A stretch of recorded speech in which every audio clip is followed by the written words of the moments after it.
안녕하세요. 지난 시간 거 복습 잘 하고 있죠? 여러분들 부탁인데 첫 시간부터 복습만 잘 하면은 지금 하고 있는 과목이 그렇게 힘들지 않게 여러분들이 할 수 있을 겁니다. 그런데 하지 않고 미루고 하면은 이 과목 참 힘들어집니다.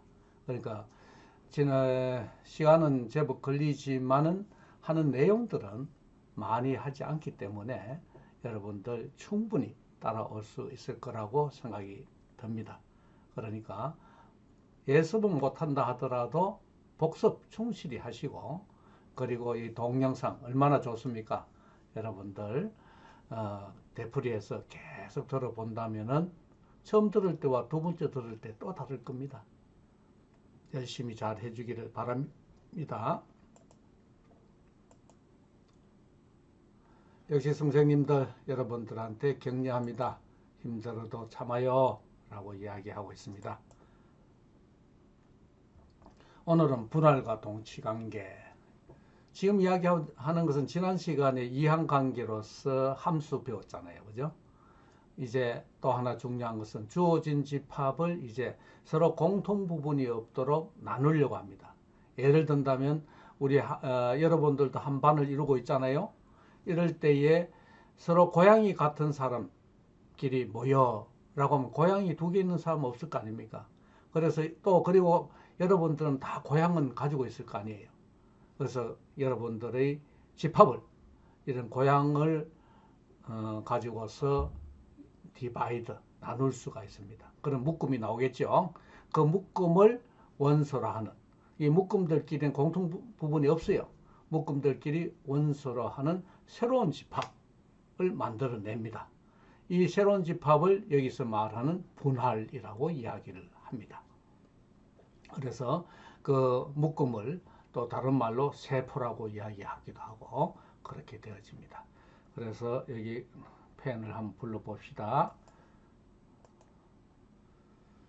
자, 그래서 보면은 여기에 분할이라고 나오죠. 분할이 그런 거다. 다음에 여기 세포라고 이야기 나옵니다. 그렇죠? 자, 그러니까 주어진 집합이 있으면은 서로 관계성을 줘가지고 서로 관계들끼리 가지고 이렇게 나눈다는 겁니다. 이런 한계를 두고서 세포다.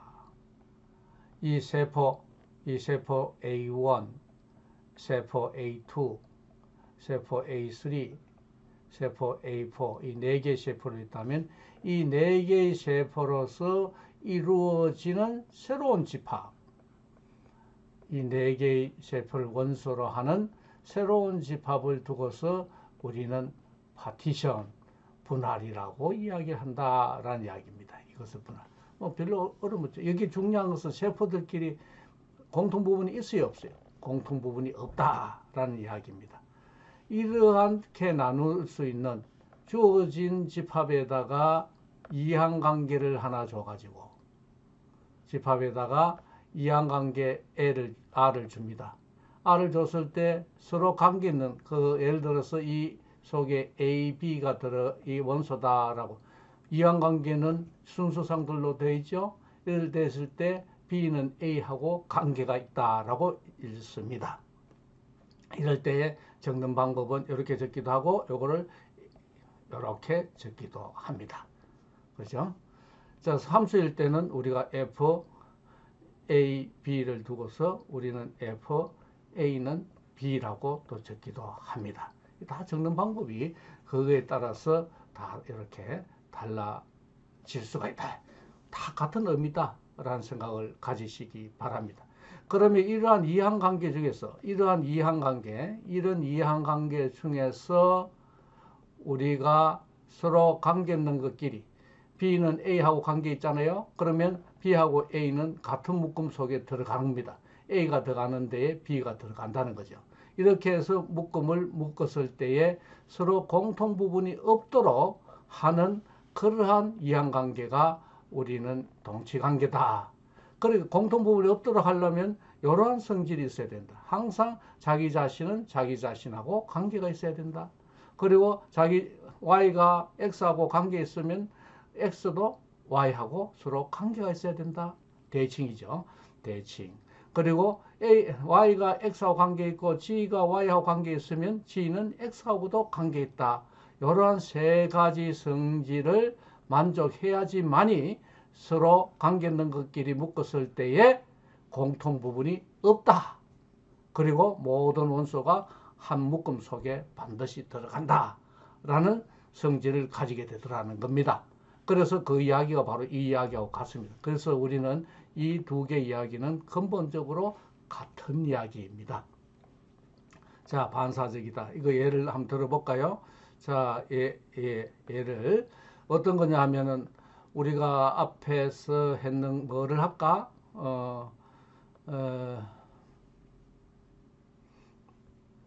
자, A라는 집합을 예를 하나 들게요. 그냥 A, B, C, D입니다.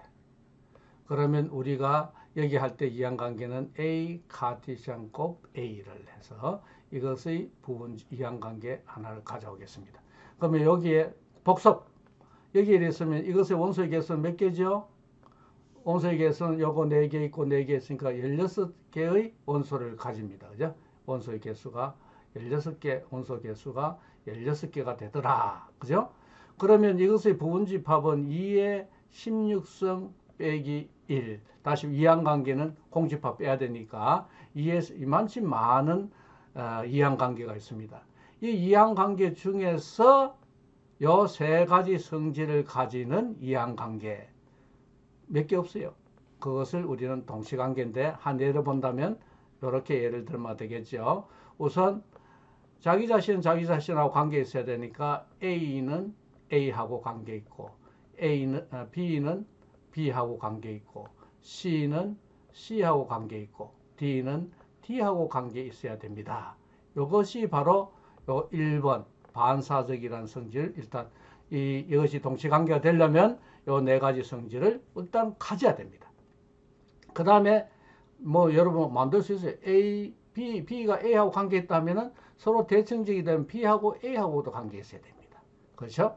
다음에 B하고 C하고 관계 있으면은 우리는 C하고 B하고 관계 있어야 되고, 이건 반사적이고, 대칭적이고, 그리고 A하고 B 관계 있고, B하고 C하고 관계 있으니까 A하고 C하고도 관계 있어야 되고, 이것의 대칭인 C하고 A하고도 관계. 이렇게만 해놔놓으면은 이것은 하나의 동시관계를 이루게 됩니다. 여기 말한 요 성질이 반사적이다라는 성질입니다. 요 네 개의 원소를 가졌을 때 이 이항관계는 반사적인 성질을 가졌다라고 이야기를 합니다.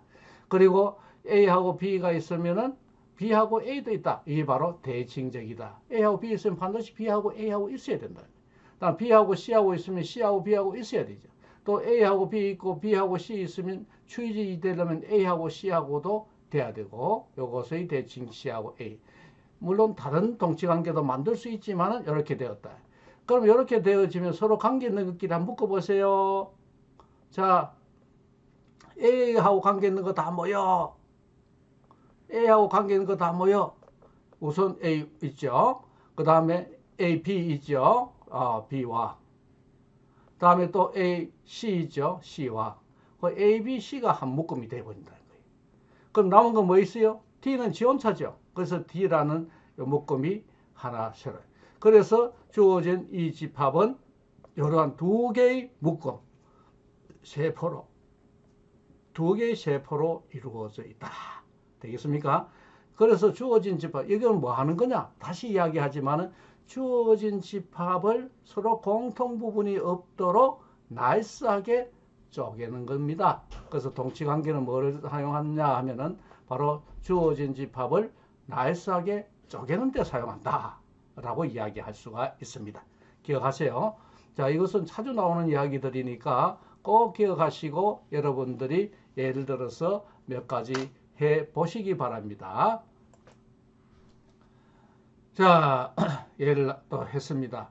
요번엔 A, B, C, D, E, F라는 집합이 있습니다. 아까 했는 거, 그걸 하나, 두 개 원소 되어 있습니다. 이럴 때에 동치관계를 이렇게 줬습니다. 자, 여기에 반사적이 되려면 뭐 있어야 돼요? 각원소에 대해서 AA, BB, CC, DD, EE, F가 있어야 반사적인 성질을 만족한다 했으니까 AA, BB, CC, DD, EE, FF 이렇게 다 있습니다. 아, 이것은 반사적을 만족하구나. 그렇죠? 반사적. 다음 대칭적 한번 알아봅시다. 자, AB 있습니다. AB가 있으면 뭐가 있어야 된다고? BA가 있어야 되죠. 요 BA가 있습니다. 그렇죠? 다음 AC가 있으면 또 뭐가 있어야 되죠? CA가 있어야 됩니다. 그렇죠? 다음에 BC가 있으면은 CB가 있어야 됩니다. 오, CB 어디 갑니까? 아, 여기 있습니다. CB가 있습니다. 다음에 보세요. AB 있고 BC 있으니까 AC가 있어야 돼요. AC 여기 있죠. 그죠? 그래서 추이적입니다. 그래서 AC 있으니까 또 CA 있고, 자, DE 있으니까 ED가 있습니다. 이런 식으로 해서 여기시 대반사적이고 대칭적이고 전위적인, 다음에 추이적이라는 말과 같습니다. 이러한 세 가지 성질을 만족하기 때문에 이 이항관계를 두고서 우리는 동치관계다라고 이야기를 합니다. 동치관계는 무엇을 하는데 사용한다고요? 바로 주어진 집합을 나이스하게 쪼개는 데 사용한다 그랬습니다. 그럼 이 조건에 있어서 A하고 관계 있는 거 보세요. A하고 관계 A죠. 자, A하고 관계 있는 거 A. 다음에 A하고 관계 있는 거 C 있습니다. C. 다음에 A하고 관계 있는 거 쭉 가보세요. 가보세요. 요 A, B, 요 B 있습니다. 그래서 A하고 관계 있는 것이 A, B, C가 A하고 관계 있는 거다. 나중에 요 집합을 표시할 때 이렇게도 합니다. 이것을 여러분 기억하십니까? 대갈로 A, 요 집합에 대하여 이렇게 표시도 합니다. 요 집합을 표시할 때. 그래서 요 세포를 표시할 때 이렇게 표시. 다음 D하고 관계 있는 거. 여기 봅니다. D하고는 D하고 DE. 다음으로 D하고 관계 있는 것은 D하고, 자기 자신 D하고 E하고 관계 있다. 이것을 표시를 D, R. 이것을 뭐 난 선생님 E로 하고 싶습니다. 해도 됩니다. 똑같으니까. 여기도 똑같습니다. 무슨 소리냐? 여기서 B로 적고 B를 대표 선수로 하겠습니다. 오케이. B로 하시오. C로 하고 싶습니다. 오케이. 이게 다 같은 집합입니다. F의 경우는 나홀로입니다. 그죠? 나홀로 다 하겠습니다. 이것은 바로 F에 대하여 이렇게 놓으면 이 세포가 이게 묶음이죠. 세포, 묶음 같은 말입니다. 그래서 세포 몇 개 있어요? 바로 3개 있죠. 이 3개 있어요. 이 3개를 묶음 세포가 3개가 있습니다.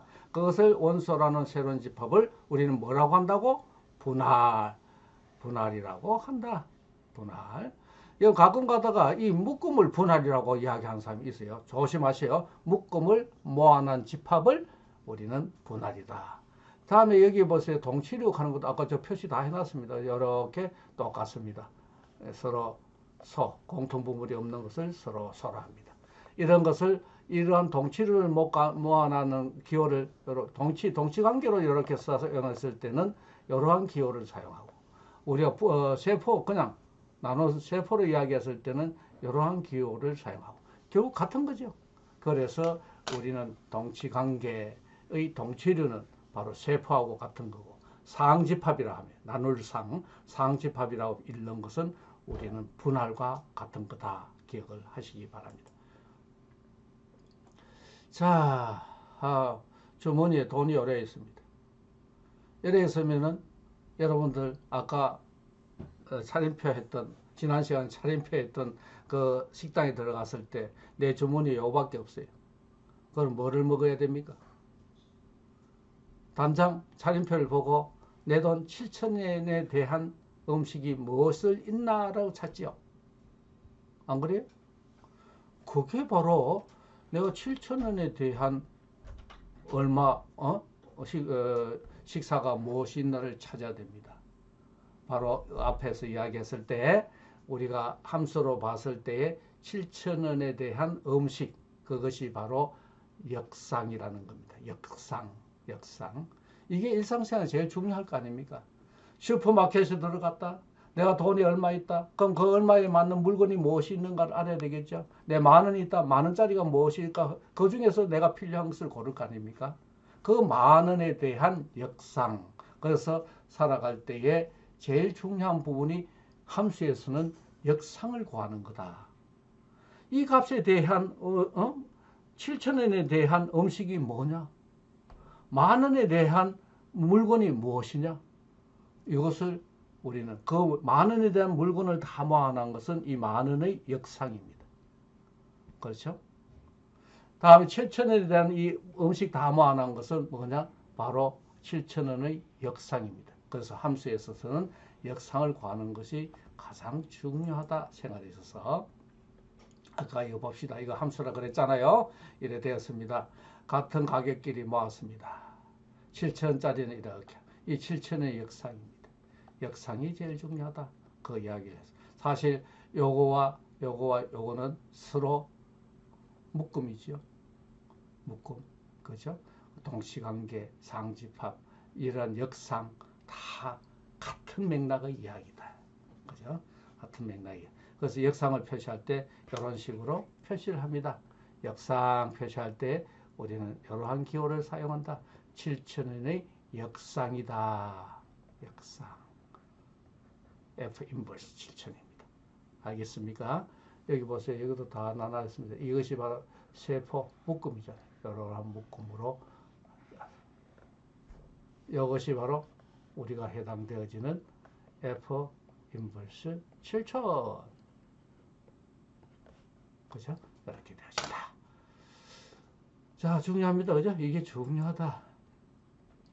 그래서 우리가 이러한 아까 이야기했던 이것이 묶음이 되어지고 다음에 분할이 되어진다. 그거에 따르는 동치관계가 나와야 되죠. 그 동치관계가 바로 이겁니다. 그럼 어떻게 묶어야 됩니까? 우리가 여기에서 일로 갈 때에 함수 f가 있다. 그럼 여기에 7,000원이다. 여기에 8,000원이다. 여기에 5,000원이다. 하면 7,000원짜리 다 묶었습니다.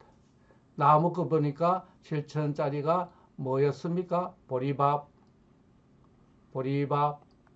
청국장, 우거지. 그죠? 8,000원, 내가 8,000원 가졌다면 봤더니 차돌, 된장, 그리고 김치찌개가 있고, 내가 5,000원 있어, 추가, 제육 추가. 이렇게 되어 있습니다. 그죠? 그래서 이러한 것들은 서로 공통 부분이 없잖아요. 그래서 이런 것들은 하나의 묶음. 그리고 요 다르게 함수로 표시할 때는 이렇게 표시를 하고. 그죠? 자, 이것에 대해서 이런 묶음에 대한 우리가 동치관계 나온다 했죠? 동치관계는 서로 같은 묶음에 있는 것끼리 관계를 주는 겁니다. 그죠? 자, 같은 묶음에 들어가려면 뭐가 같아야 돼요? 그것의 보리밥의 함수값도 7,000원, 청국장의 함수값도 7,000원, 우거지의 함수값도 7,000원이잖아요. 그래서 같은 가격, 함수값이 같은 것끼리 관계를 줘야 되잖아요. 그래서 함수값이 같은 것끼리 관계를 줬다. 이것이 바로 이것의 역상을 묶음으로 나타낼 수 있는 동치관계다. 이것이 상응되어지는 동치관계다. 이러한 동치관계를 우리는 읽을 때 함수의 핵 커널 F라고 커널 F라고 읽습니다. 그래서 이렇게 적습니다. 함수의 핵입니다. 자, 그러면 함수의 핵은 뭡니까? 역상을 구하기 위한 동치관계다. 역상을 구하기 위한 동치관계다. 기억하세요. 역상을 위한 동치관계구나. 그래서 이 이야기는 같은 이 함수의 핵을 하려고 하면 뭐라 그랬죠? 같은 가격끼리 다 관계를 주잖아요. 함수값이 같은 것끼리 관계를 준다. 이것이 바로 수학 매스매티컬 랭귀지예요. 우리말로 풀어쓰면 됩니다. 여러분들이 만약에 이런 랭귀지가 잘 이해가 안 되면 그냥 우리 말로 하면 되잖아요. 번역. 영어 하는 것은 잘 안 되면 한국말로 번역하죠. 이것도 번역하면 돼요. 그래서 함수값이 같은 것끼리 관계를 줬다. 그런 원소를 다 모았다. 그것이 함수의 핵이다. 이렇게 우리말 이해로 하게 되어집니다. 자, 거기에 대해서 동치류, 이거 이렇게 나오는 것들은 전부 다 되겠죠? 다음에 이러한 동치류들을 모아간 요 집합, 이러한 집합을 두고서 상집합이라 한다. 앞에죠. 이것을 이제 묶음으로 이야기할 때는 이것을 뭐라 한다고? 이 상집합하고 관계되어지는 것을 우리는 분할이라 한다. 그리고 이것을 두고서 우리는 세포를 한다. 또는 묶음이라 한다. 동시류 같은 이야기입니다. 그죠? 이렇게 되어집니다. 자, 다음 이야기는 보면 이 함수의 기본 정리입니다. 어떤 성질이 있느냐 하면은, 자, A 집합에서 FA로 가는 함수가 있습니다.